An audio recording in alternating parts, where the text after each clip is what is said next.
Ora bem, depois do fim de semana, depois de terem estado a fazer fotografias, que dificuldades sentiram, que queiram partilhar, o que é que, como é que correu o fim de semana fotográfico?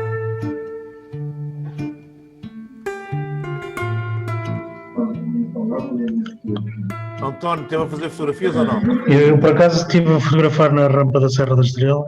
Ora, muito bem, pá. E eu tive o fim de semana todo a tirar fotografias. Teve a fazer uma prova de ralis, foi? Estive na rampa da Serra da Estrela. Muito bem. E correu bem? E tirei 1000. 1000 fotografias, já bom. Não é difícil. Uma rampa. Uhum. Uma Já prova mandou Serra. algumas destas ou ainda não? Sim. Ok, depois de ver. Como? Já estava-me a perguntar se já me tinha mandado fotografias desta rampa. Não, ainda não. Ok. Quando quiser, pode mandar para nós vermos. Muito bem. E dificuldades que sentiu? Sentiu alguma coisa especial ou não? Sentiu alguma dificuldade especial na fotografar a rampa ou não, Armando? Não, por acaso utilizei pela. Não. Já utilizei foi em termos do balanço de brancos. Uhum. E como fotografei praticamente durante o dia, portanto, e utilizei sempre o nublado, Uhum. apesar de estar sol e estar bom tempo, e de facto as fotografias ficam com outra cor. Não é? Muito bem. Uh, Mas alguém se foi fosse fazer antes do curso, tinha fotografias? fotografado sempre com o sol. Não é? Bem. Mas alguém foi fazer fotografias? António não foi fazer fotografias? Eu ainda fiz algumas, enviei umas 3. Ok. Eu este fim de semana. Diga. Estamos aqui, caneta está um bocadinho esquisita. Eu não percebi se é minha, se é. O que é? Mas estou no mesmo sítio. Mas o Jorge ia dizer qualquer coisa?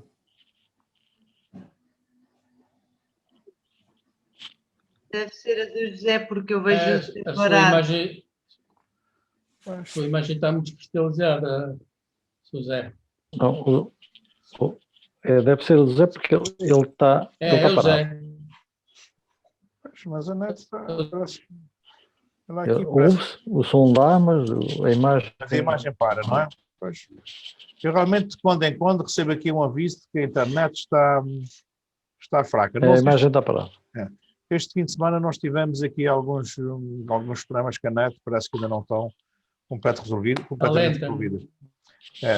nós até aqui temos fibra, temos uma boa net, não nos podemos queixar, mas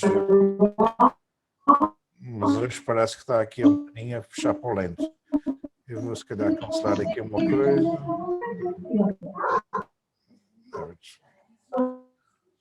Vou cancelar aqui um carregamento que pode também tornar isto lento.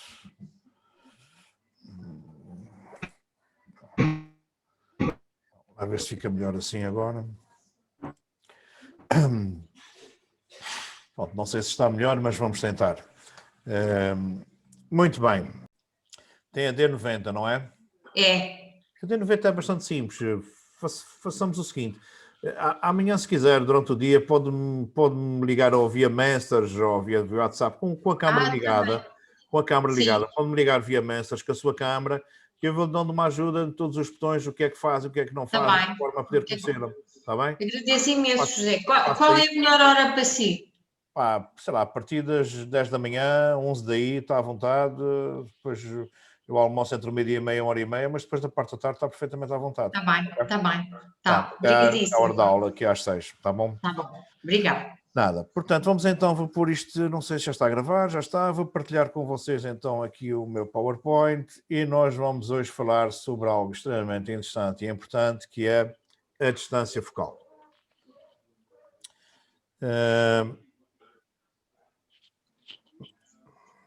Entretanto, estamos com 6, perdemos a Carolina, salvo eu. Carolina. Perdeu-se um bocadinho. Ora bem, então, distância focal. O que é que vocês têm ideia sobre o que é a distância focal? Para que é que Eu serve? agora não posso. Se tem alguma influência na fotografia, se não tem, o que é que sabem sobre distância focal?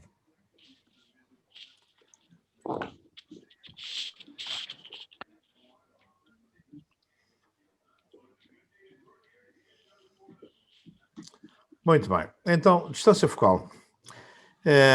Parece que toda a gente está 100% dentro do assunto. Ninguém fala, ninguém diz nada. Não, estão todos a É jogar que à defesa. para mim estou a zero, estou a zero. Está tudo a jogar à Quem sabia mais um bocadinho defesa. disso. Ora bem, Mas tem a ver com foco. Eu tenho a noção da distância focal, mas não sei como é que se melhora, não é?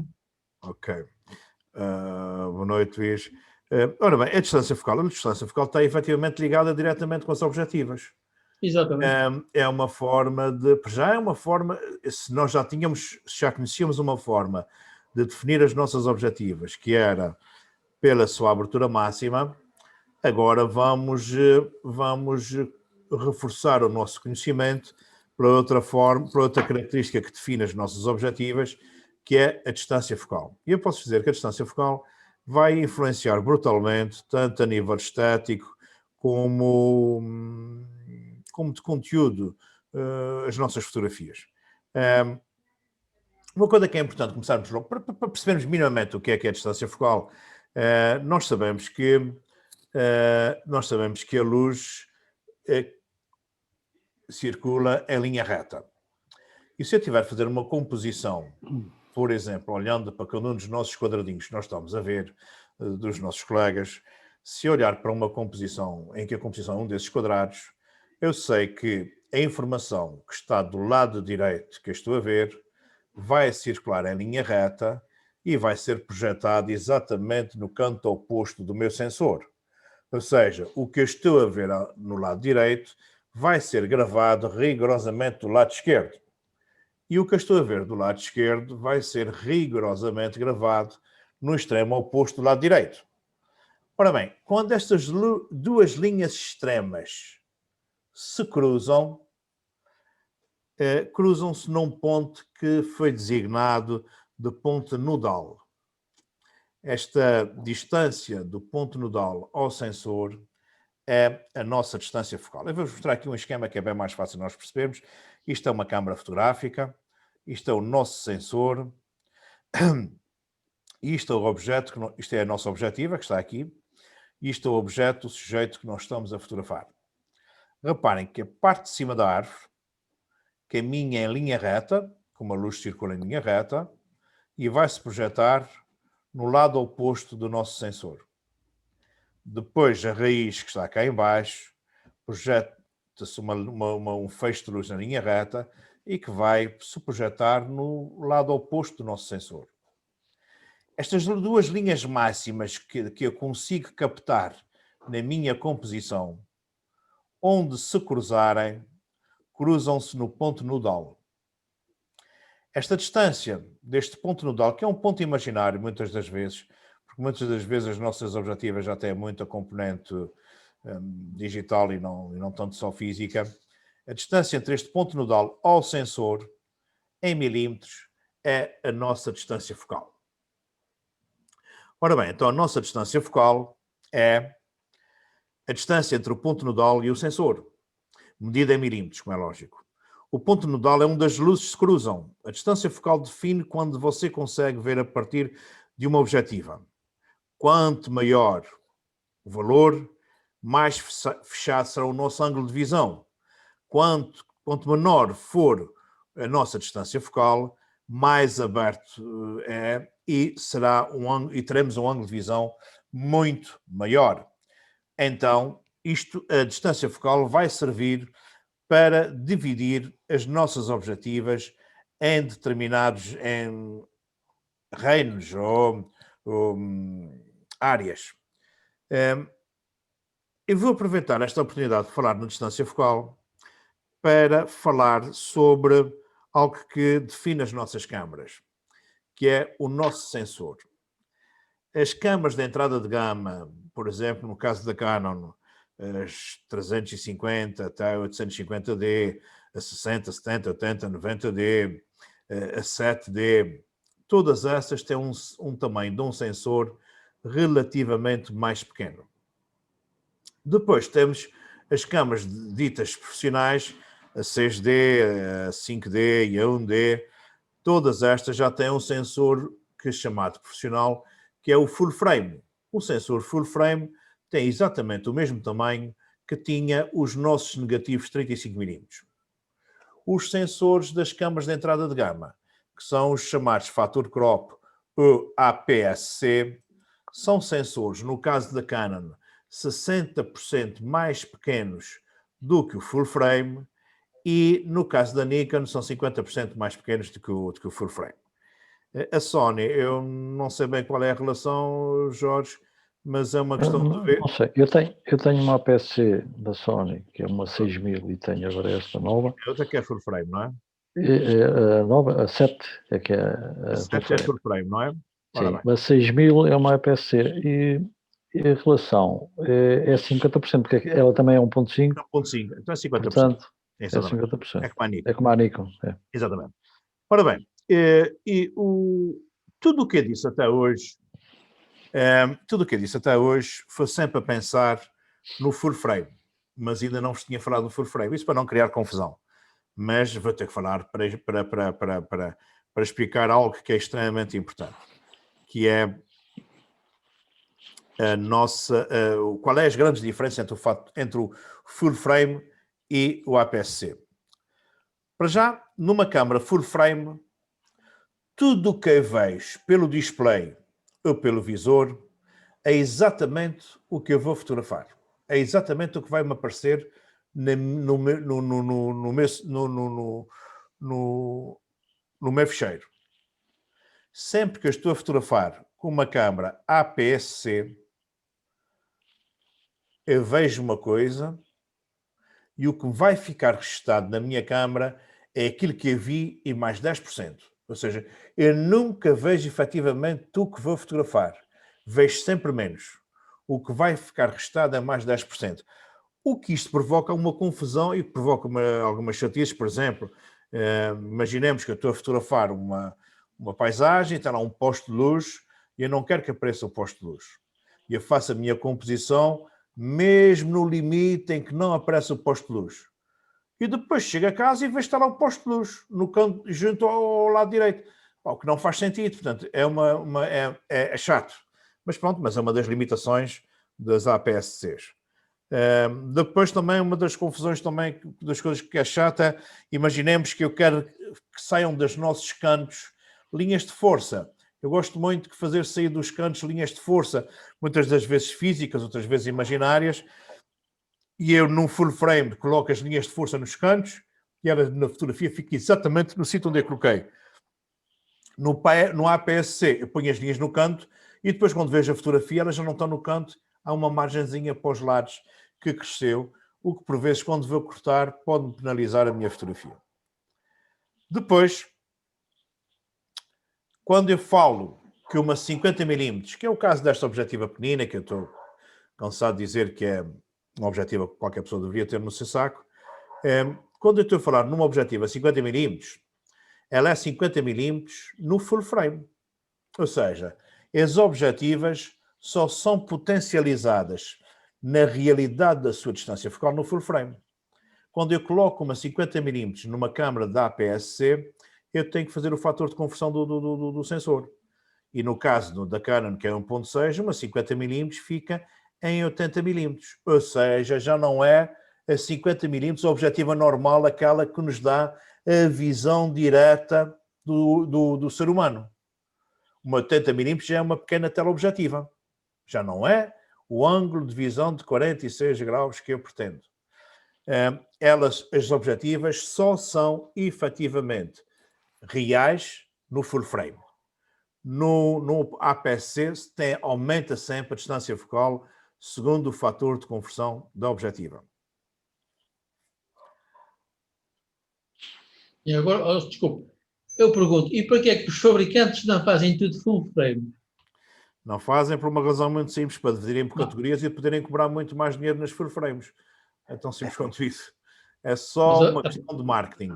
a pessoa muitas vezes que não sabe o que é o full frame, de certa maneira fica enganado. Claro que sim. Ora bolas, Mas isso, a maior parte, repare bem, António, a maior parte das pessoas, quando compram um equipamento e que sem terem tido uma formação interessante em fotografia, aí é que está, é que estou sempre a aprender. Já perguntei a muita gente o que é o full frame e ninguém me sabe dizer exatamente como o meu amigo explicou agora aí.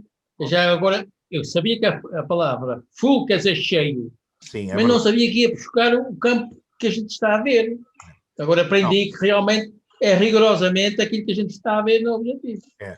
O full frame, Pronto. efetivamente, é com o full frame que eu consigo ver o ângulo real das objetivas, a distância Isto é focal muito importante. real e o que vejo é efetivamente o que fotografo. No fator APS-C tem sempre um sensor muito mais pequeno e depois tem outra coisa que também tem que perceber, António. Se você imaginar que quer fazer uma fotografia para um outdoor, uma coisa gigante, você com o full frame tem muito mais hipóteses de ter uma fotografia com qualidade para isso do que com a APS-C, porque o full frame é muitíssimo maior. Tem um sensor muito maior, dá fotografias com ficheiros muito maiores e muito mais ricos, sem serem comprimidos, como o problema do APS-C é que comprimos os ficheiros porque o espaço para caber os pixels todos é muito menor.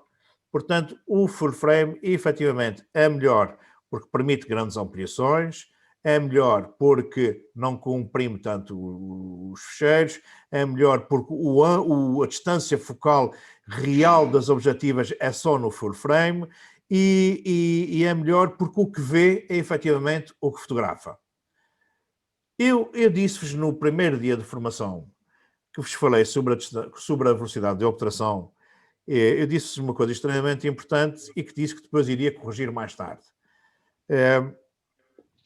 Eu disse-vos que a velocidade de obturação mínima para se fotografar sem tripé deveria ser 1/60. Recordam-se disso? Sim, sim. Portanto, 1/60 é a velocidade mínima para se fotografar sem tripé. Muito bem. Isso continua a ser real para coisas que estão-se a mexer e que é sempre uma velocidade mínima para isto, mas agora eu vou-vos falar sobre uma regra que é extremamente importante, que é a regra da reciprocidade, em que me vai dizer qual é a velocidade mínima para se fotografar sem tripé vai depender da distância focal que eu estiver a fotografar. E então, o que é que isso quer dizer a lei da reciprocidade? Quer dizer que se eu estiver a fotografar no full frame com uma 50mm, a minha velocidade mínima para se fotografar sem tripé, a parte de baixo da fração em valor absoluto, deverá ser igual, mas eu até aconselho sempre ser superior à distância focal. Ou seja, se eu estiver a fotografar com uma 50mm no full frame, a minha velocidade mínima para quando estou a fotografar com 50mm deverá ser 1/60. Mas se eu estiver a fotografar com uma pequena teleobjetiva 100mm, a minha velocidade mínima para fotografar sem tripé deverá ser 1/125, porque a parte de baixo da fração, em valor absoluto, o 125 já é superior à distância focal de 100mm, certo? Mas quando eu estou a fotografar com uma tela 600mm, ou 500mm, para facilitar a vida depois mais tarde, estou com uma 500mm, a minha velocidade mínima para fotografar sem tripé, seja lá o que for, terá que ser sempre 1/600. Isto sempre no full frame. Okay? Isto é por uma questão de estabilização da imagem? Rigorosamente, senão ela fica tremida. E porquê? Porque nós mexemos sempre. E quanto maior for a distância focal, o que mexemos, maior influência vai fazer na fotografia. Portanto, temos que sempre congelar com velocidades superiores. Isto no full frame. Mas vamos por hipótese que a Ana, não é por hipótese, a Ana, eu sei que tem uma câmara sem ser full frame, tem uma D90, tem uma câmara com um sensor APS-C com 60% mais pequeno que um full frame. E quando coloco a minha 50mm na minha câmara full frame, tiro da minha câmara e coloco na câmara da Ana, ela ao encaixar na câmara da Ana, os 50mm não são 50mm, são 50mm vezes 1.6, logo são 80mm. Então, eu com a minha 50mm na minha full frame, posso fazer fotografias com velocidade mínima de 1/60. Mas quando coloco a minha objetiva na câmara da Ana, como ela passa a ser 80mm em vez de 50, a minha velocidade mínima é 1/100. Terá que ser sempre 1/100. Conseguem perceber isto? Isto é importante porque senão se nós tivermos se ficarmos na memória que é sempre 1/60, nós vamos ter montes de fotografias tremidas sempre que estivermos a fotografar com distâncias focais um pouco mais longas. Basta já 50mm, que a 50mm com o fator da APS-C já não é 50mm, é 80mm. Mas se eu tiver que a 100mm na câmara da Ana, a minha 100mm deixa de ser 100mm e passa a ser 160.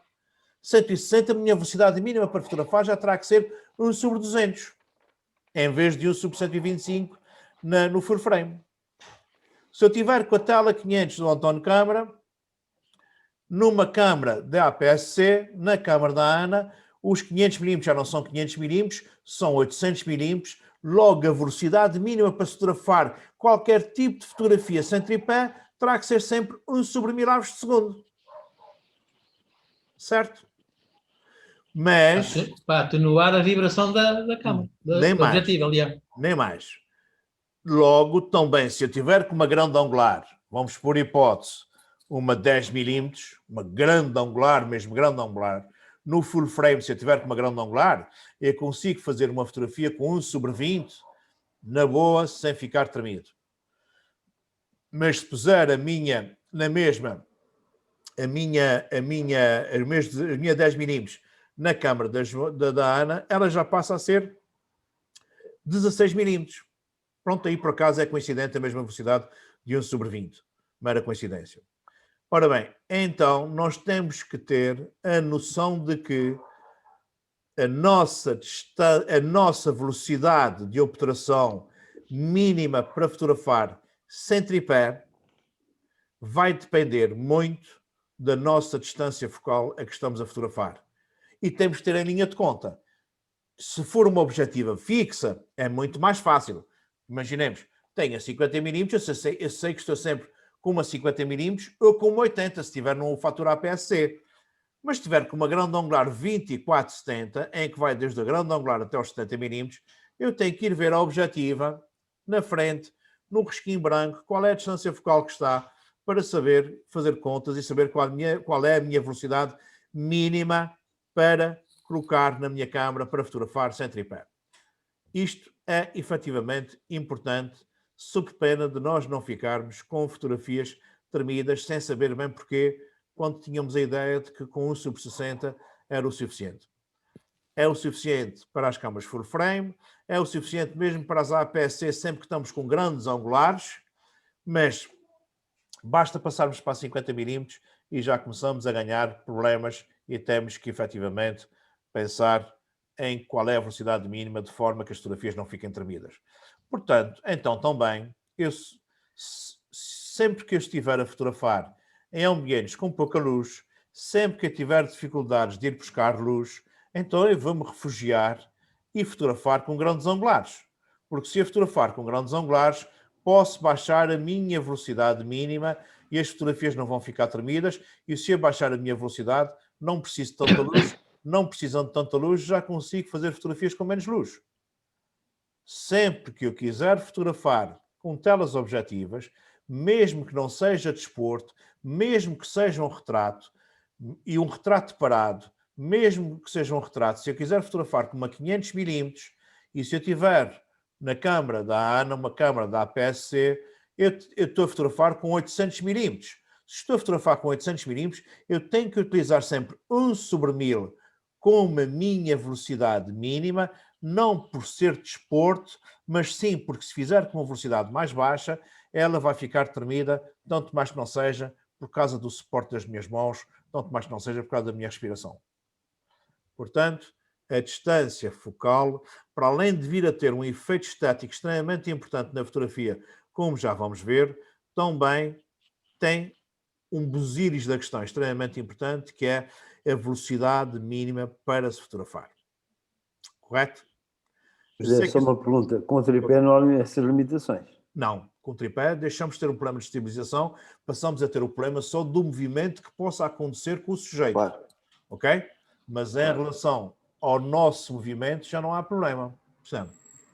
Por isso é que, Francisco, se vê muito nos campos de futebol, quando eles estão a fotografar com aquelas grandes telas objetivas, a tela 500, a tela 600, eles muitas das vezes estão com o tripé mesmo, ou então pelo menos estão com uma vara que está normalmente aparafusada aqui nesta parte de baixo da objetiva, tem uma vara para suportar o peso e para ajudar a equilibrar.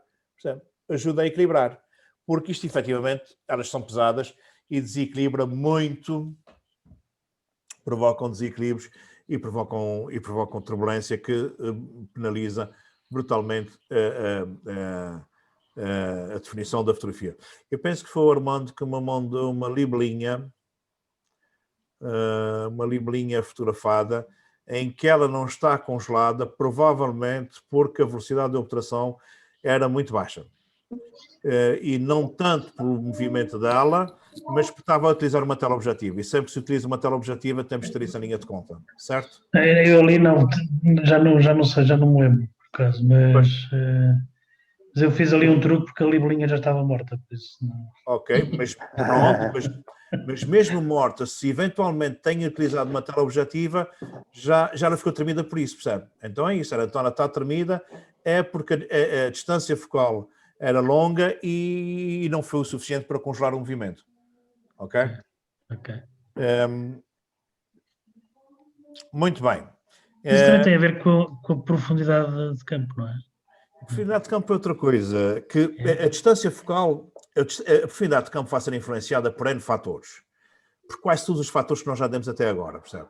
Por isso é que eu estou a guardá-la para o último, é amanhã, a profundidade de campo é a parte mais bela da fotografia, é aquilo que dá, que para mim, esteticamente mais influencia a fotografia, mas é a parte mais difícil da fotografia, a profundidade de campo. Porque a profundidade de campo depois vai ser uma conjugação de abertura, vai ser influenciada pela abertura, o triângulo. É por tudo vai influenciar, com exceção do balanço de brancos não tem influência nenhuma, mas tudo o resto influencia a profundidade de campo e vai ter que ser um jogo de cintura, a profundidade, para se atingir as profundidades de campo que nós queremos, vamos ter que fazer um grande jogo de cintura com o triângulo da exposição e com a distância focal. Vamos ver que é a parte mais bonita, mais interessante, mas também é mais difícil de entender. Tudo o resto é simples. Ora bem, vamos ver aqui exemplos de distâncias focais. Ora bem, a distância focal está diretamente relacionada com o nosso ângulo de visão, portanto, vai estar diretamente relacionada com o ângulo de visão e também diretamente relacionada com uma outra coisa que é extremamente importante, que é a distância mínima de foco. Quanto menor for a distância focal, maior ângulo de visão eu tenho e mais consigo me aproximar para fazer o foco. Por exemplo, eu com uma 8 mm, que é as chamadas fisheye, que tem um ângulo de visão de 180 graus, portanto mostra metade do mundo, mostra tudo o que está à nossa frente, mostra toda a nossa visão direta e periférica, porque nós temos duas visões. Nós conseguimos ver diretamente as coisas e, ao mesmo tempo, conseguimos ver tudo o que está a 180 graus de nós, é uma questão de nos concentrarmos. Concentramos, vemos a nossa visão periférica, estamos a olhar em frente, vemos a nossa visão direta. E, portanto, eu com 8 mm, 8, 10, 12 mm, que tenho um ângulo de visão de 180 graus, eu consigo fazer o meu foco mais ou menos, sei lá, 8, 10 centímetros. Ou seja, eu consigo focar se o meu sujeito tiver 8, 10 centímetros, eu consigo focar. Mas quando tem que ser um evento macro, José. Não é macro. É mesmo fisheye. Macro ainda é outra coisa. Já lá vamos. Depois passamos para uma 20mm, uma grande angular. As fichagens ainda têm outro problema, que tem essas vantagens de se poder aproximar-nos muito, mas tem um problema grave, que é deforma imenso. Todas as grandes angulares deformam, mas a fisheye deforma tanto ao ponto de que quando fazemos uma fotografia, ela fica com um círculo à volta tudo preto, que é tudo preto mesmo, é uma roda. Vocês já viram fotografias de grandes cidades, como Nova Iorque, Paris e não sei o quê, vai-se ao ponto mais alto, tira-se uma fotografia à cidade toda e ela vem dentro de uma bola preta. Pronto, fica lá tudo compacto. Depois, quando passamos por uma grande angular de 20mm, a deformação já não é tanta e o nosso ângulo de visão já baixou para 94 graus. Mas também a minha distância ao foco já aumentou. E agora o meu foco mínimo fica na casa dos 18 centímetros, 17, 20 centímetros, portanto, à volta disso. Okay? Quando passo por uma grande angular de 35mm, com uma grande angular de 35mm a deformação já é quase mínima, portanto já tem uma resolução muitíssimo boa. O meu ângulo de visão baixa bastante, baixa para 63 e também já tenho que me afastar do meu sujeito à volta de 30 centímetros para conseguir focar. Ou seja, entre o 0 e os 35 centímetros eu não consigo focar. Quando passo para a 50mm, que é a nossa visão direta do olho humano, fico com um grau de visão de 46 graus e a minha distância ao foco passa para os 45, 43, 45 centímetros. Há um espaço grande em que não foca. Quando passo para 85mm, já estamos na casa das teleobjetivas, a partir dos 70mm é a teleobjetiva. A 85mm está aqui sempre em destaque porque é aquela objetiva que é considerada a objetiva que melhor reproduz os retratos. Posso dizer que um 85mm 1.8 custa 1.800 euros. É uma objetiva muitíssimo cara, com uma ótica muito boa, mas com uma focagem lenta. Tem um defeito de focagem, é lenta a focar, mas quando fica bem focado tem uma definição, uma coisa espantosa, e estamos sempre com um foco mínimo à volta dos 70 centímetros. Nunca conseguimos focar mais perto do que isto. Depois vamos para as telas objetivas, 200, 300, 500, 600, 1200, 1800. Posso dizer que a 1200mm da Canon custa à volta de 100.000 euros e só é construída por encomenda, portanto, só sujeito a uma encomenda é que eles constroem a objetiva. 100.000 euros é uma brutalidade para uma objetiva. As objetivas são efetivamente muitíssimo caras. As de boa qualidade são muitíssimo caras.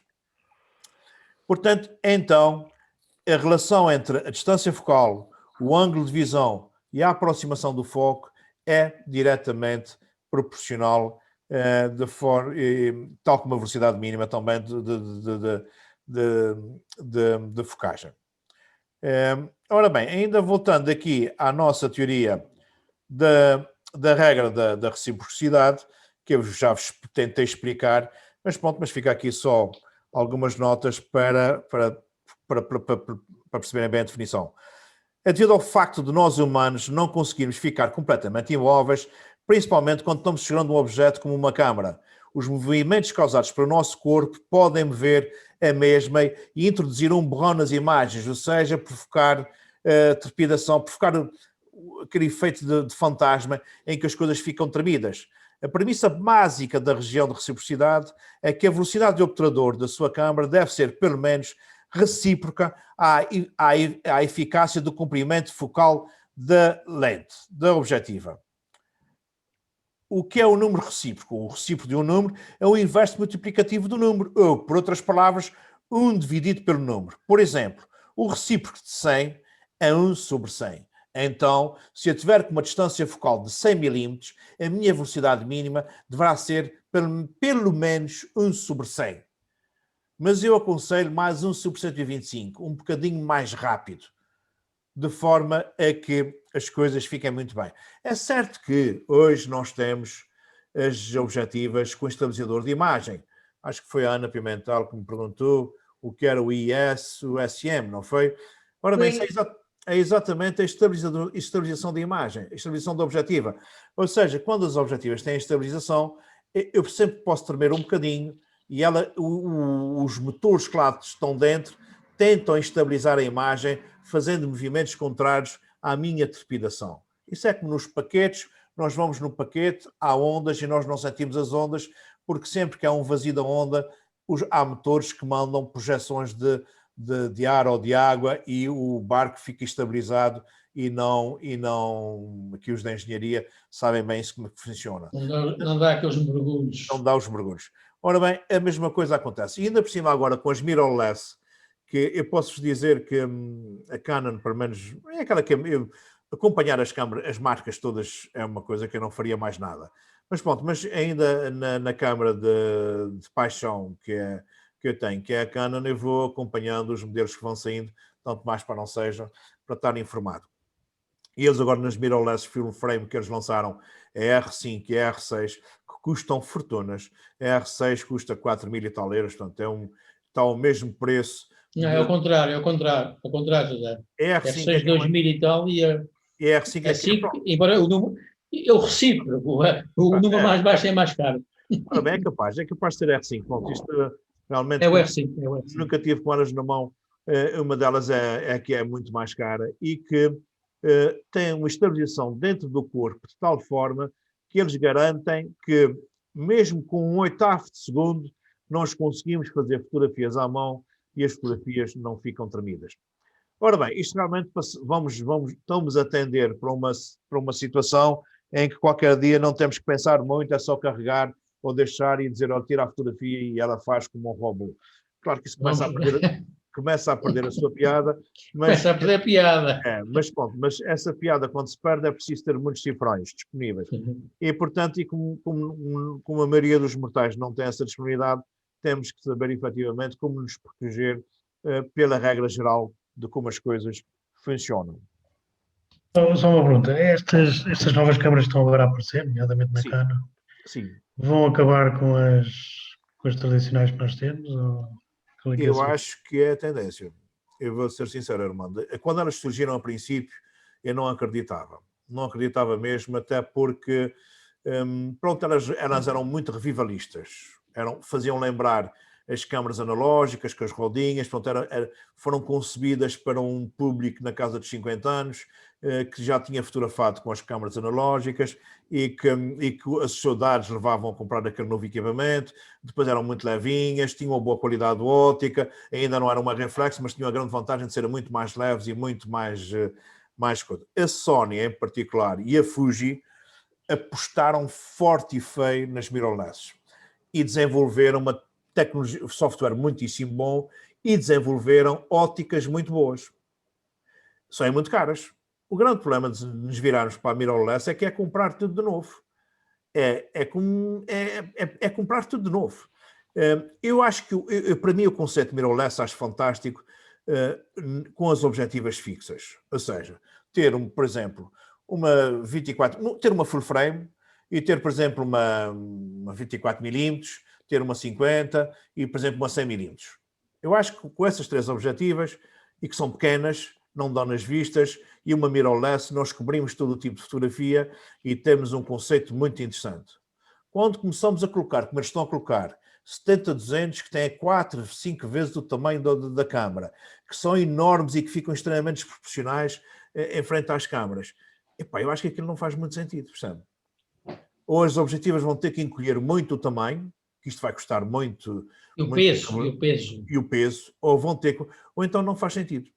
Porque quando queremos então trabalhar com objetivas grandes, o corpo é importante que tenha algum equilíbrio de estabilidade e tamanho, até forma e até garra para pegar, porque as mirrorless têm uma garra pequena, portanto nós temos que ter objetivas pequenas para trabalhar com elas e eu acho que não faz sentido de outra forma. Agora, que o futuro vai ser a mirrorless, da forma como eles estão a desenvolver, eu estou convencido que sim. Que mais 3 ou 4 anos as mirrorless passam a serem fundamentais. Acho que sim.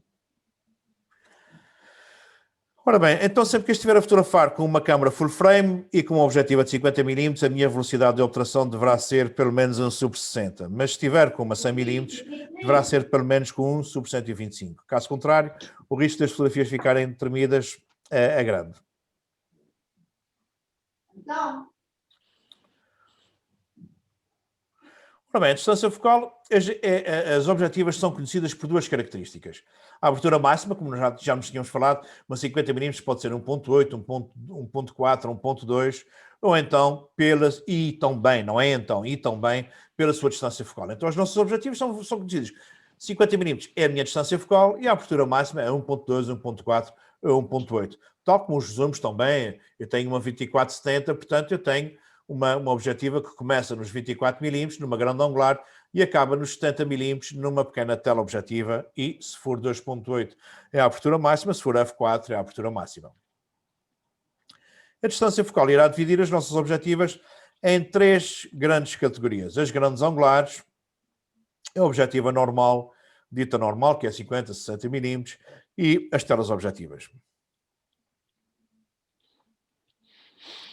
Pronto, isto é mais ou menos o conjunto da Canon. Pronto, tenho aqui o da Canon porque é o que eu uso. A linha branca são as telas objetivas profissionais. Toda esta linha com ar vermelho são os zooms e as 50 mm profissionais. E depois temos aqui uma série com ar dourado e uma série com ar prateado. A série com ar dourado ainda é simpática, a série com ar prateado. Pronto, são entradas de gama. São entradas de gama que eu não aconselho, exatamente. Bom, depois, dentro das objetivas fixas, nós temos algumas que são muito interessantes. A grande angular 14 mm, isto é uma objetiva excelente, 2.8, custa 1.600 euros. Temos a 50 mm 1.2, que custa 1.700. Depois temos a tilt shift, que são objetivas muito interessantes, essencialmente e especificamente para quem gosta de fotografar arquitetura.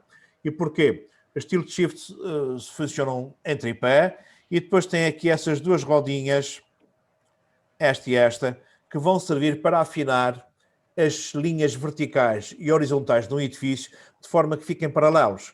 Nós sabemos que quando estamos a fotografar com uma grande angular, depende do nosso ângulo de visão que estamos a atacar o edifício, ou as linhas ficam a convergir para dentro ou ficam a abrir para fora. Se eu for fazer um trabalho para a reprodução de um catálogo de um edifício, fica muito feio as linhas a abrir para fora ou para dentro. Portanto, terão que ter rigor. É certo que eu posso fazer e posso corrigir isso, se não tiver uma tilt shift, posso fazer com uma 50 mm e posso depois corrigir em casa num programa de pós-produção. Mas para fazer isso tem que deixar uma grande margem de manobra, ou seja, tem que deixar uma grande margem à volta, porque quando for endireitar as linhas, grande parte da fotografia vai ser cortada e posso correr o risco de perder parte do edifício, e isto fica muito feio quando se corta parte do edifício. E depois temos aqui as telas objetivas, que são ótimas para vida selvagem, paisagem, paparazzis, enfim, para milhares de situações. O que eu consideraria um saco profissional com zooms, um conjunto de zooms que serve qualquer tipo de fotografia, o 1635 é uma objetiva excelente, dentro dos grandes angulares, 2.8, na casa dos 1.500, 1.600 euros. A 2470, 2.8, seguramente deve ser a objetiva, tanto na Canon como na Nikon, como na Sony, que melhor definição tem dentro dos zooms. É qualquer coisa de fabuloso. Se for a 2.8, custa seguramente 1.600, 1.700 euros, mas se for com abertura máxima F4, anda na casa dos 800, 900 euros, e por ser F4 não tem menos qualidade do que a 2.8. É uma objetiva que serve perfeitamente bem os objetivos de um fotógrafo qualquer. Depois temos a 70-200, que é 2.8, o topo de gama da 70-200, é uma belíssima objetiva para ir buscar coisas a média distância.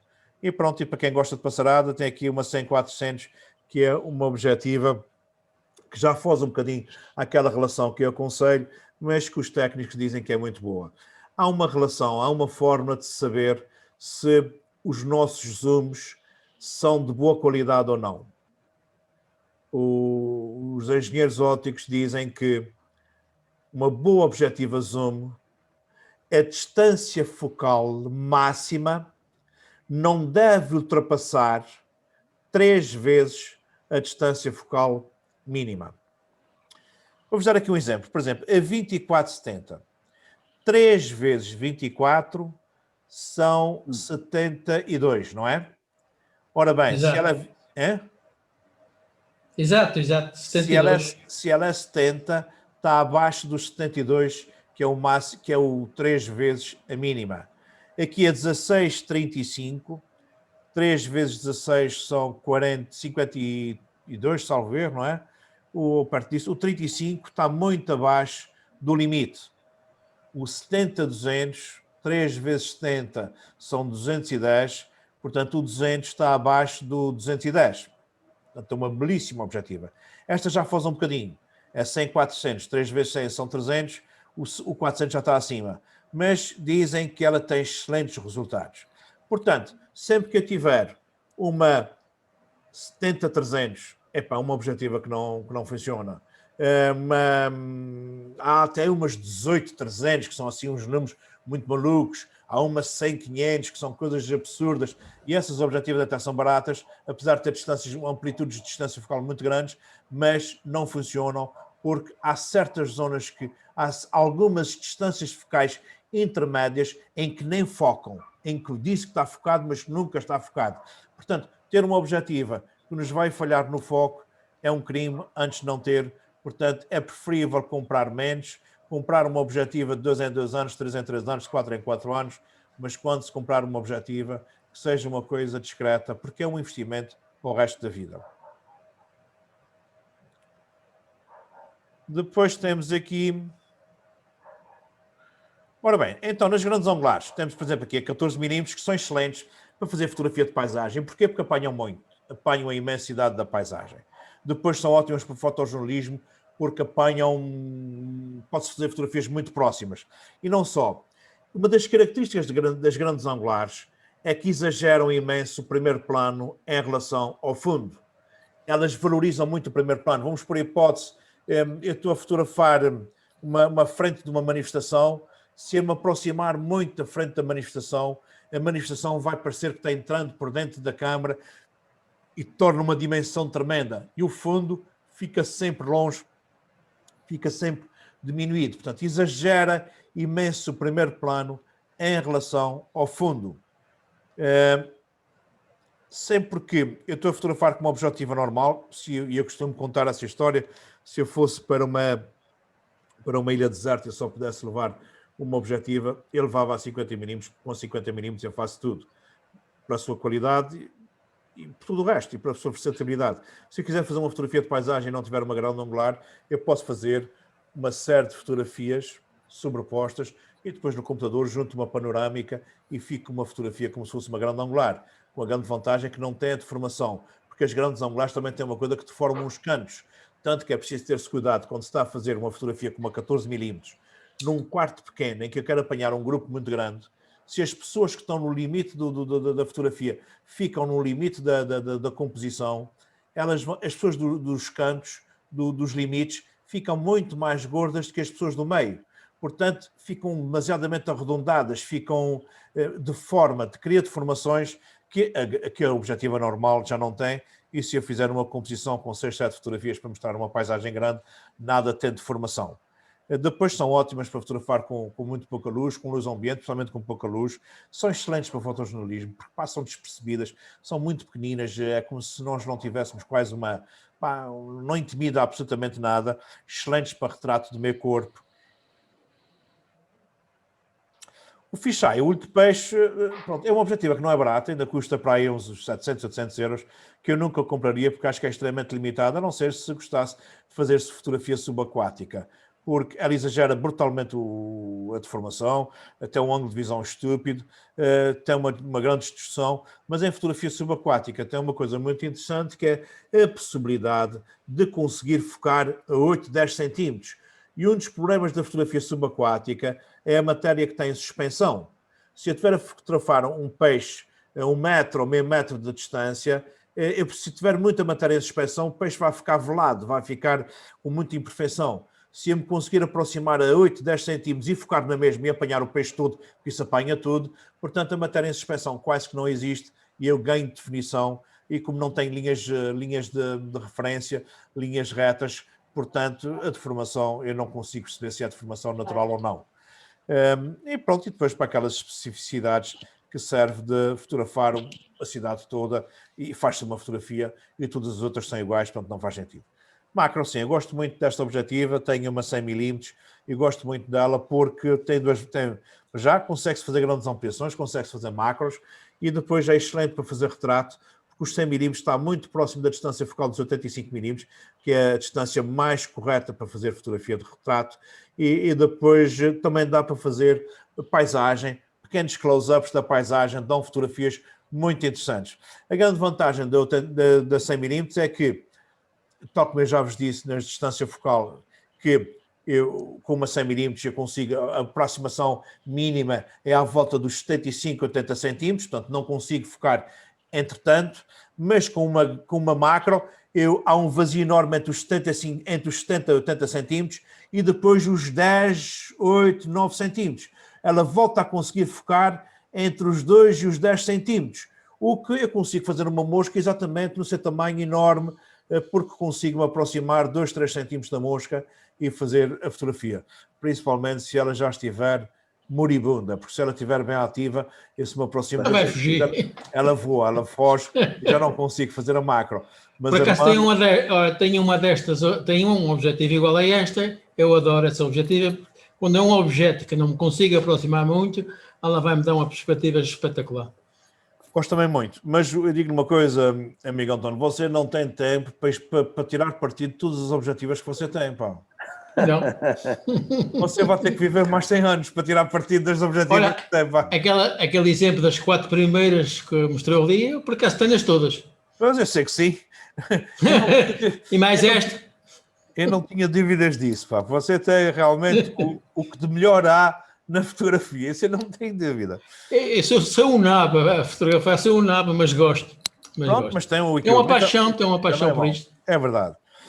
Portanto, dá grandes ampliações, curtas distâncias de focagem. E são os meus filhos, já agora para não já que eu estou a exagerar, sim, são os meus filhos, eu não tenho filhos, e portanto eu invisto nessas coisas que gosto. E acho que faz muito bem. Na mesma alguém herdar, o que herdarem há de ser o seu equipamento. E você, sim, mas vão herdar, mas já usadas então, já usadas. Você usou, é isso mesmo, e você usou. Já não tem de filhos, então tem toda a razão. É uma paixão que eu tenho por isso, né? Sempre que sai uma câmara nova, só se não puder chegar, não é? Muito bem. Depois temos aqui então a Tilt Shift, que serve exatamente para corrigir as perspectivas da arquitetura, mexendo nas linhas verticais e horizontais. Tem muita profundidade de campo e só se deve trabalhar com ela, aliás, só se consegue trabalhar com ela com tripé para se poder fazer essas afinações. Nas telas objetivas servem muito para desporto, vida selvagem, paparazzis. Isto é muito caro. Sim, isto custa, uma tela 500 custa 15 mil euros, 14 15. Ainda hoje estive a ver o preço dela, 15 mil euros, direitinhos. É caro, é certo que sim. E pronto, e tem uma função bastante específica. Uma coisa é certa, amigo António, se você dizer, a minha grande paixão é fotografar aves migratórias, essas coisas, eu acho que sim, acho que deve ter deve investir aí. Vende 2 ou 3 objetivas e compra a 500 milímetros. Mas já se for para dar uso, se for para fazer 10 ou 12 fotografias por ano, é um crime, percebe? Está sem som.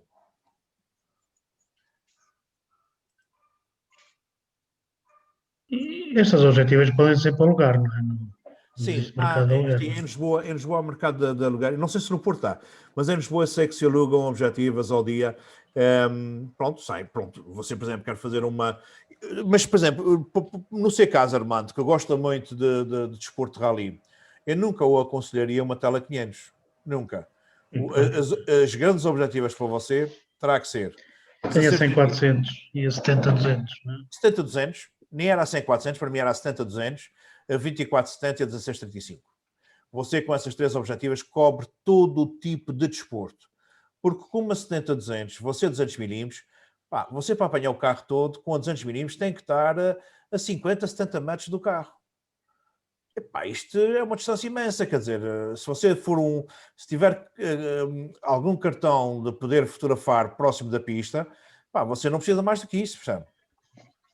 E depois tem outra coisa que para mim é muito importante.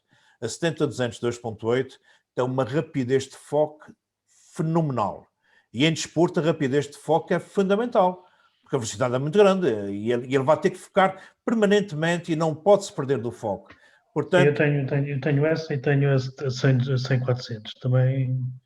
Também me surpreendeu.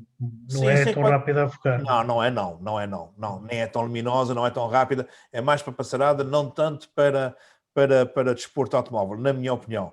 Depois você quer dizer, pá, não, eu gosto muito de fazer surf. Epá, e faz sentido uma 500. Porque no surf, muitas das vezes as ondas estão a 100, 100 e tal metros. E se você quiser apanhar o surfista em cheio, aí já precisa de uma tela 500, percebe? Que não vai dispensar a 70, 200, mas já precisa. Epá, não, afinal o que eu quero mesmo é fazer futebol. No futebol você precisa de uma tela 500. Você quando está numa baliza e se quiser apanhar o golo noutra baliza, vai precisar da tela 500. A 70, 200 não é o suficiente, percebe? Portanto, vai depender de tudo. O equipamento que nós compramos é fundamental saber o tipo de fotografia que é a minha paixão.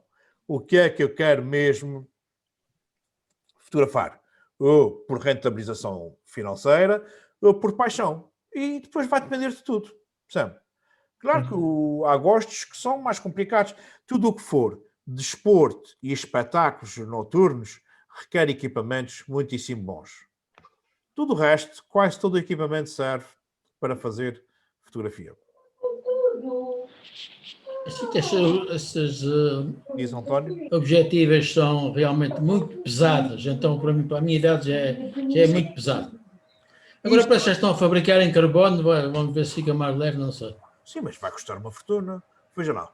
É uma fortuna, é uma fortuna. Um tripé em carbono, umas pernas em carbono custam 3 vezes ou 4 vezes mais do que umas pernas de alumínio. É certo que são bem mais leves, é certo sim, mas 4 vezes mais é muito dinheiro, percebe? Claro. É certo que um tripé em carbono dura para o resto da vida. O tripé é uma coisa que não se estraga, não se desatualiza, não há software, portanto, aquilo dura uma vida. Mas são 4 vezes mais do que um tripé de alumínio.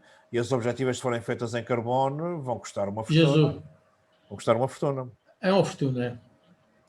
Ora bem, então vamos agora mostrar alguns exemplos do que é, mudando a objetiva, o efeito que provoca na paisagem. Mas, por exemplo, ainda vos queria contar uma outra história, porque as histórias acho que são interessantes, para nós percebermos o efeito, a utilidade das objetivas para a mensagem que nós queremos passar.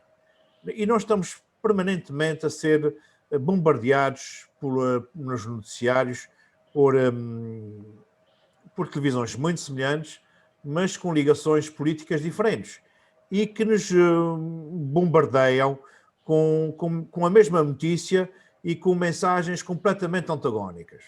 Vou-vos dar um exemplo, claro, um exemplo um bocadinho exagerado e um pouco caricato, mas para percebermos bem como é que a coisa funciona. Vamos imaginar que o PAN decide levar à Assembleia da República um projeto de lei de que os animais têm que passar a ter subsídio de reforma. É pacífica, já inventaram tanta coisa para os animais, uma reforma para os animais também se calhar não é nada totalmente absurdo. E então os vão ali para a Praça de Comércio fazer uma manifestação com uma proposta um bocado arrojada, só conseguiram 30 pessoas, estão na Praça de Comércio com 30 pessoas, umas tarjas, e estão lá 2 jornalistas a fazer a cobertura. Um deles que é totalmente a favor de que os animais passem a ter subsídio de reforma, porque ele até tem uma série de cães e que estão a ficar velhos e agora até passa a receber umas coroas. Ou então, e há o outro que está lá que acha que é a coisa mais absurda, com tanta gente ainda a passar fome e sem subsídio nenhum e já se quer dar um subsídio aos animais. E então, o que está a favor do projeto vai fotografar com uma teleobjetiva. Fotografa com uma teleobjetiva, dá uma média distância da manifestação, apanha um grupinho de 10, 12 pessoas a conversar, cortando a cabeça de uns, as pernas do outro, umas costas, e a gente efetivamente só vê 6 ou 7 pessoas, mas ninguém vai contar, e ele põe aquilo que parecendo que está imensa gente na Praça do Comércio, o Arco da Rua Augusto ao longe, e o gajo faz o título da notícia, epá, isto é mais década, menos década, e o PAN consegue aprovar o subsídio de reforma para os animais. Um sucesso. O que acha aquilo completamente absurdo, em vez de fotografar com uma teleobjetiva, vai fazer a fotografia com uma grande angular, apanhando os ministérios todos. Era num domingo, aquilo está tudo vazio, ainda por cima não circula carros agora na Praça de Comércio, aquilo estava um vazio imenso. No meio da praça estavam 30 gatos pingados, como se diz em São Miguel, e aquilo parecia ser um desastre de uma manifestação. e o título era, estão a ver como é completamente absurdo um subsídio de reforma para os cães, pá. Portanto, isto nunca será aprovado. Isto acontece todos os dias nas nossas televisões, ou termos as filmagens ou nos darem a sensação de que aquilo é uma coisa muito boa ou muito má, ou tem muita gente ou tem muito pouca gente, exatamente provocado pelo tipo de objetiva que eles colocam nas câmaras e que nos dão uma ilusão de ótica completamente diferente da mesma cena. Conseguimos ter duas mensagens completamente diferentes e antagónicas. Ora bem, temos aqui então, isto é um porto em São Miguel, em Castilhão, um ilhéu grande, e estas rochas aqui são pequenas, mas fotografado com uma grande angular, apanhando quase os meus pés, esta entrada na fotografia parece ser muito mais importante do que um ilhéu que por si só é muitíssimo grande.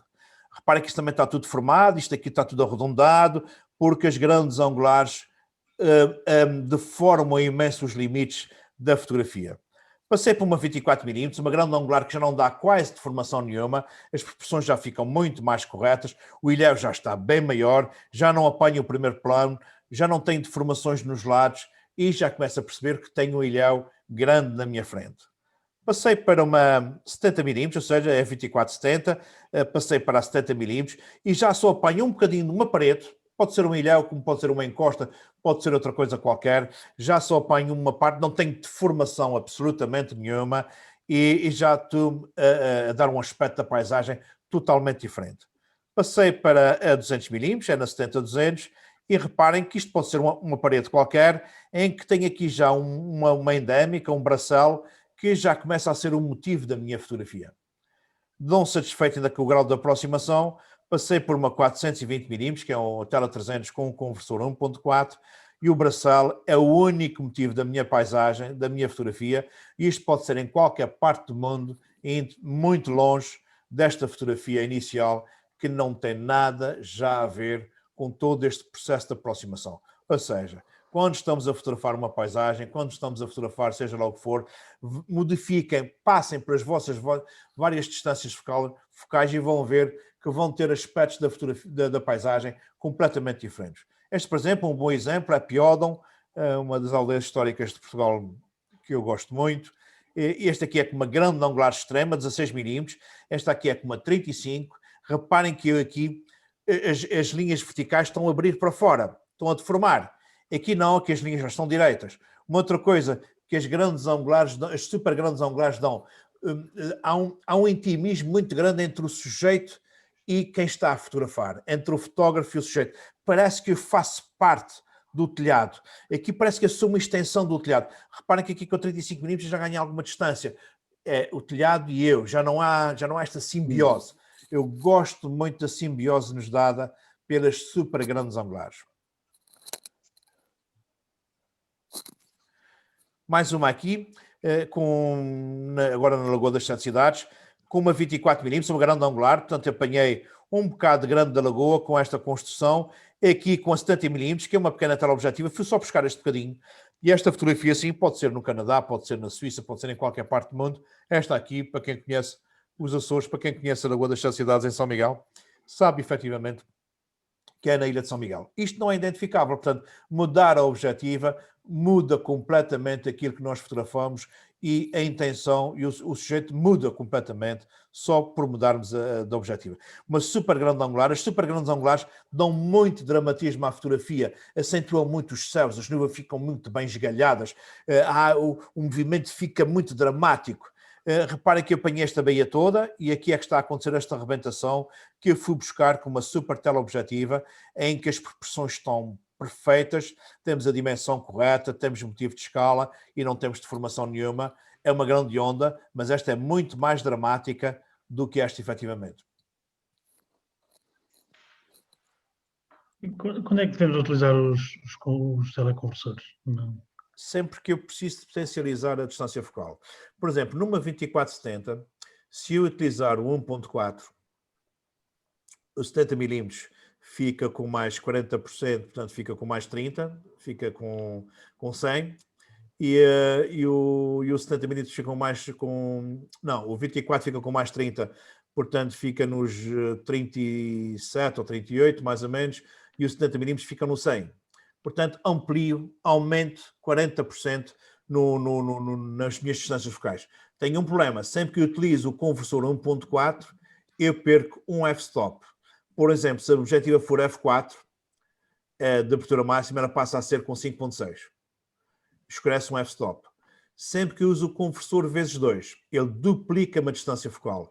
Imaginemos que estamos com uma 300 mm, se eu puser 1.2, ele fica com 600 mm. O problema do conversor vezes 2 é que retira 2 f-stops. Ou seja, se eu tiver com uma 300 mm f4 e se puser um duplicador, ela fica com f8. Uma objetiva, quando está com f8 de abertura máxima, perde o autofocus. Ou seja, ter uma 600 mm e focar à mão é impensável, portanto, não faz sentido. O vezes 2 só faz sentido em objetivas 2.8. Uma 300 mm 2.8 custa 5.000 euros. Portanto, é assim uma coisa caríssima. Mais duas fotografias com aspectos completamente diferentes. Uma super grande angular, aparece nas 7 cidades toda, num ano em que as lagoas encheram muito e as árvores ficaram muitas delas submersas. Isso acontece muitas vezes, de vários em vários anos, com muita frequência. E com a 50 mm fui buscar só esse pequeno pormenor e mudo completamente o aspecto da minha composição e da minha paisagem.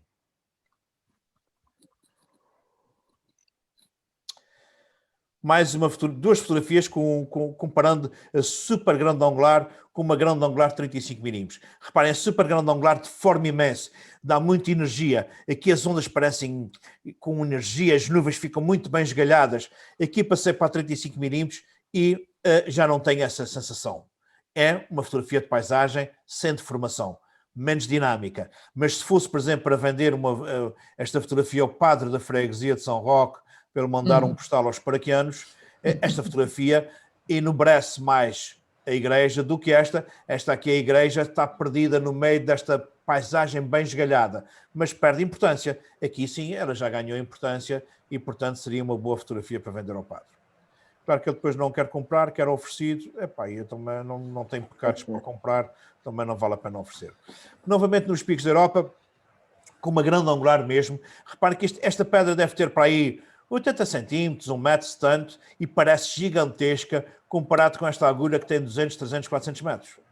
Isso é para vocês verem, as grandes angulares extremas exageram imenso o primeiro plano. Essas pedrinhas são do tamanho, cabem na mão da mão de uma pessoa e parecem grandes e parecem que estão a deslizar, dá-nos a sensação de que elas nos vão cair aos pés. Isto é a sensação de simbiose que as grandes angulares, que as super grandes angulares dão, esta simbiose entre o sujeito e o fotógrafo, dá uma energia muito gira que eu gosto muito quando bem potencializada. Quando mal potencializada também é uma treta, mas gosto muito quando bem utilizadas as super grandes angulares. Aqui é a mesma coisa, estava a fotografar este grupo, este era o único rapaz que tocava um instrumento, quis valorizá-lo, pô-lo no meu primeiro plano e ele fica enorme comparado com tudo o resto, porque o primeiro plano fica exagerado com uma grande angular.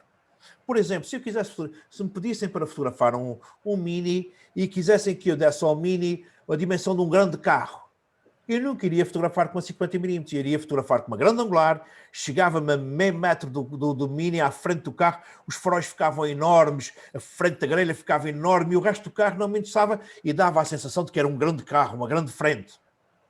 Mas se eu fosse fotografar o mesmo carro com uma 50 mm, para o apanhar todo já tenho que me afastar 4, 5 metros e ele já fica sem deformação nenhuma, com a sua proporção toda, e nós percebemos que é um carro pequeno comparado com Mercedes ou outra coisa qualquer. Portanto, esta relação de dimensão, de exagero dos primeiros planos, faz toda a diferença utilizando as nossas objetivas. E ainda uma outra grande diferença entre a super grande angular e uma 50 mm, uma super grande angular coloca-nos o nosso primeiro plano muito bem definido e todo o fundo é como se fosse um plano único, colado. Eu com a 50 mm eu consigo, se eu tiver 3, 4, 5 planos, e vocês vão ver já fotografias disso, eu consigo ver os planos todos muito bem definidos, porque a 50 mm separa os planos sempre com muita definição, com muito recorte. Por exemplo, aqui no caso desta fotografia, eu estava a fotografar esse espetáculo, os bailarinos eram o sujeito principal do espetáculo durante esta altura, eu aproximei-me muito deles com uma grande angular, eles ficaram enormes no palco, e a orquestra, que tem imensos músicos, quase que passa despercebida. Porquê? Porque queria valorizar, efetivamente, o primeiro plano, os bailarinos. Aqui é a mesma coisa, esta campa é muito pequena comparada com a ermida que está lá ao fundo, e com esta minha perspectiva e com uma grande angular, a campa ficou muito maior do que efetivamente as ermidas que estão lá ao fundo. Isto é uma fotografia que também isto foi no dia de inauguração das Portas do Mar, há uns largos anos atrás. As Portas do Mar foi uma crescente à cidade que se fez em betão, que custou muitos milhões de contos na altura, e eu fui muito crítico em relação a essa obra, e como fui muito crítico, fui fotografar a inauguração, mas fotografando muitas pessoas de muito de perto, com grandes angulares, de forma que as pessoas ficassem engrandecidas em relação à obra e valorizar as pessoas em relação à obra, porque era crítico em relação a esta obra. Fui crítico. Hoje reconheço que a cidade ganhou, é certo que sim, ganhou um espaço muito interessante, mas à custa de muitos milhões que não sei se houve retorno, ou se vai haver retorno. Não sabe se era prioridade na altura, não é? Não era, não. Isso claro que não era, mas pronto. Mas isso tinha que ser. Daí sempre a nossa crítica para coisas de maior necessidade. As obras de regime acontecem quando alguém está em fim de... tem que deixar uma marca, e aquilo foi a obra que o Carlos César deixou os seus... E na altura não havia dinheiro da Europa. Não, já havia muito. Já vi. Mas as derrapagens depois nós é que pagamos todas, não sei o quê. Bom, passando agora para 50mm, que é o objetivo que eu mais gosto, e gosto muito para essa separação de planos. Planos muito bem definidos, depois tem um recorte, uma definição fabulosa. Isto tem uma definição, uma coisa incrível, e depois gosto muito da pouca profundidade de campo que a 50mm é capaz de provocar, e separando desses planos com essa majestade como está aqui. Reparem, isto é novamente Picos da Europa. Eu tenho aqui motivo de escala, eu tenho um reflexo perfeito, eu posso mandar fazer um desenho à escala, porque isto está com uma definição, um rigor, uma coisa incrível. Depois, a seguir, incluindo a 50mm, tudo o que fotografar com distâncias focais com 50mm e superiores, nós ganhamos uma definição, um recorte de excelência. Reparem, tenho aqui o António Campos, novamente nos Picos da Europa, e ele está excelentemente bem definido, muito bem recortado. É certo que eu usei aqui também um flash ou dois para o sobressair, mas depois tem aqui 1, 2, 3 linhas de colunas de cordilheiras muito bem definidas, muito bem perceptíveis. Como aqui, reparem, nos Picos da Europa, tem aqui 1, 2, 3, 4, 5, 6, 7. É uma brutalidade de cordilheiras. Diga, Francisco. Não, parece ter vários planos, é muito interessante. Todos os planos estão lá definidos. É fantástico, tem uma definição. E ainda por cima essa fotografia tem neblinas, que é sempre difícil ter estes planos definidos com neblinas, mas está perfeito, tem uma definição, é 50mm, é uma objetiva, e depois não deforma nada, dá, em termos de paisagem, é certo que as composições são mais apertadas, mas muito interessantes. É real. É real, completamente real, é a nossa visão. Já viram vários ângulos deste riacho, desse lago, com grandes angulares, e agora estamos a ver a realidade mesmo, as distâncias, a dimensão das coisas. Estas áreas objetivas, para além de serem excelentes para vida selvagem, para desporto, também em paisagem, vão-nos buscar pormenores ao longe muito interessantes. Então, eu estou a 300, 400 metros deste ilhéu, e isto só estou a mostrar um bocadinho do ilhéu, que se chama Rosto do Cão. O nome do ilhéu, e percebe-se perfeitamente, porque aqui tem o cão, dá perfeitamente para perceber. Ou então, no caso de um barco de boca aberta, reparem bem a textura, isto tem aqui muita textura, aqui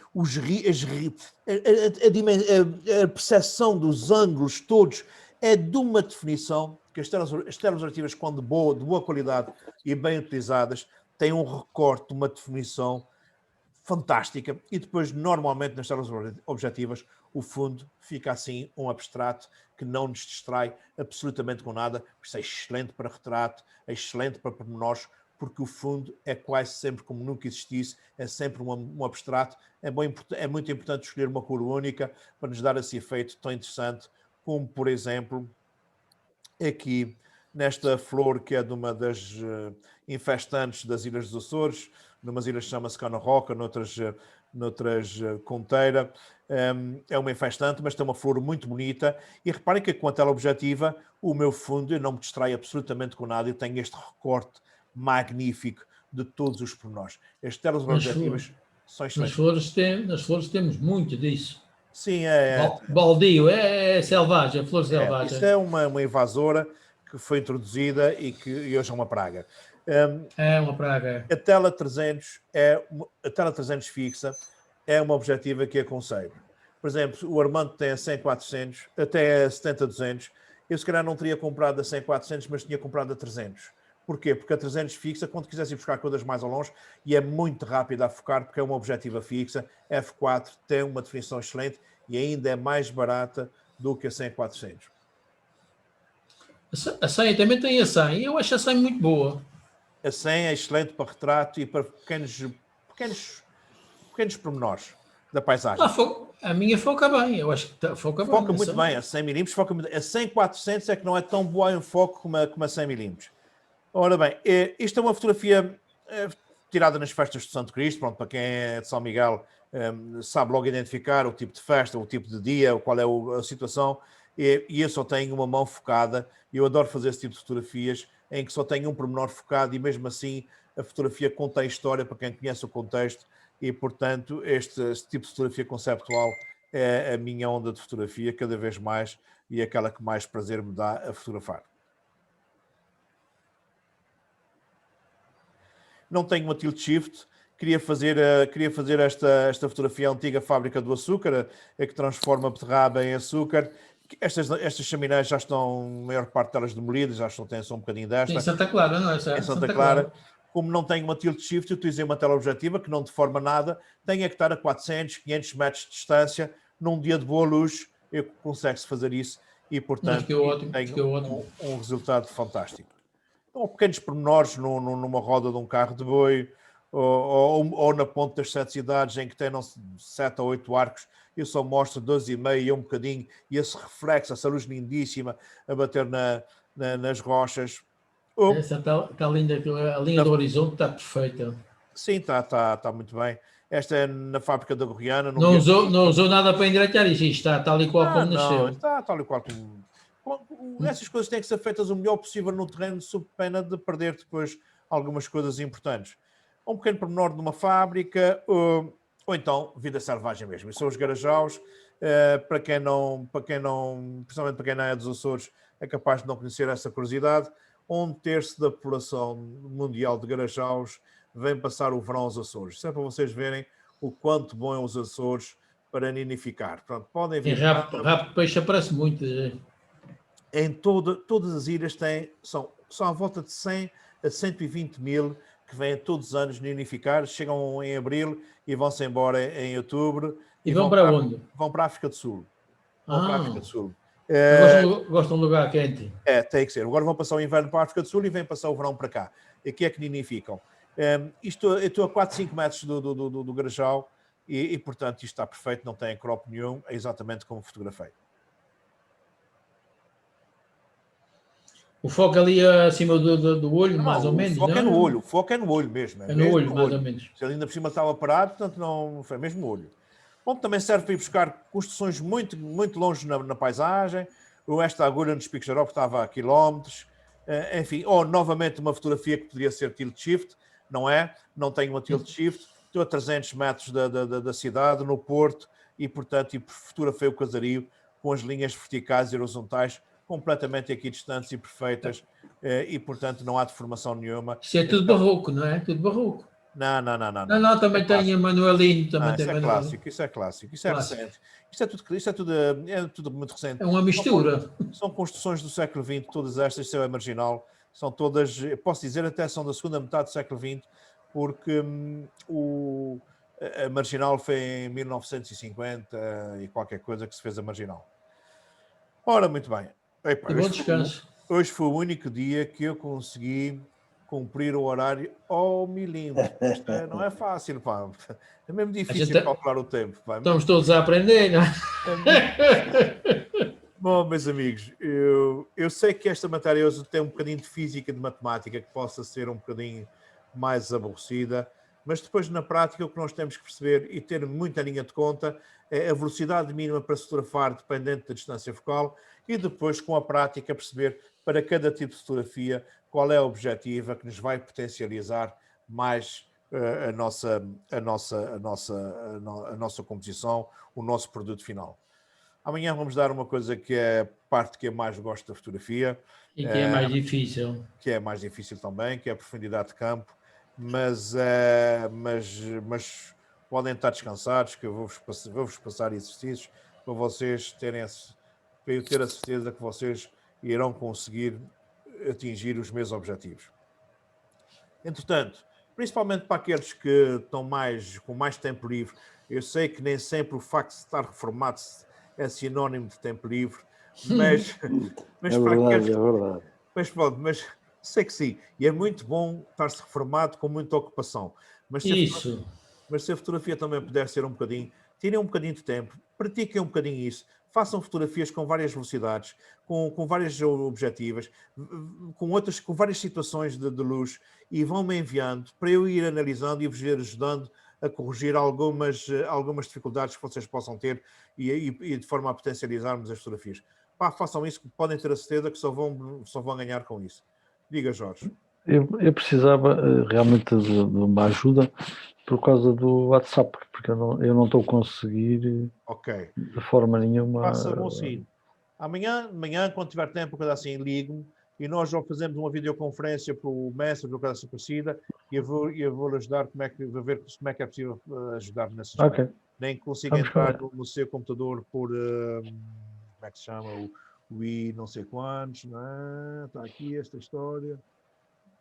O TeamViewer, nem que seja entrando para o TeamViewer, posso tentar ver como é que se consegue fazer isso. A primeira coisa no WhatsApp, primeiro tem que ser o WhatsApp no telemóvel e depois de ter no telemóvel, vai-se ao Google e vai-se baixar o WhatsApp para o computador. Okay?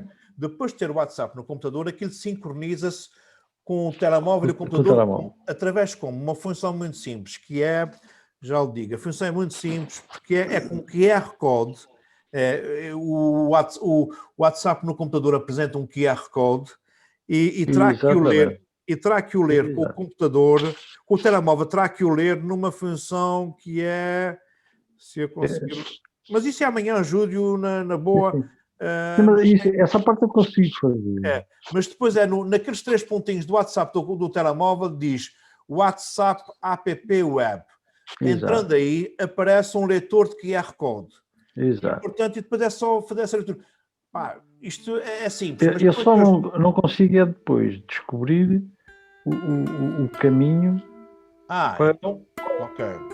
Eu também já tentei o anexar no meu WhatsApp e não consegui. Será que tem 2 números de telefone, um para o WhatsApp e outro para o telefone? Não, acho que não. Bom, mas então amanhã nós vamos tentar. Eu vou tentar, está bom? Vamos combinar. Pronto, olha, então boas fotografias, um bom descanso e até amanhã. Boa noite. Boa noite a todos. Obrigado. Obrigado.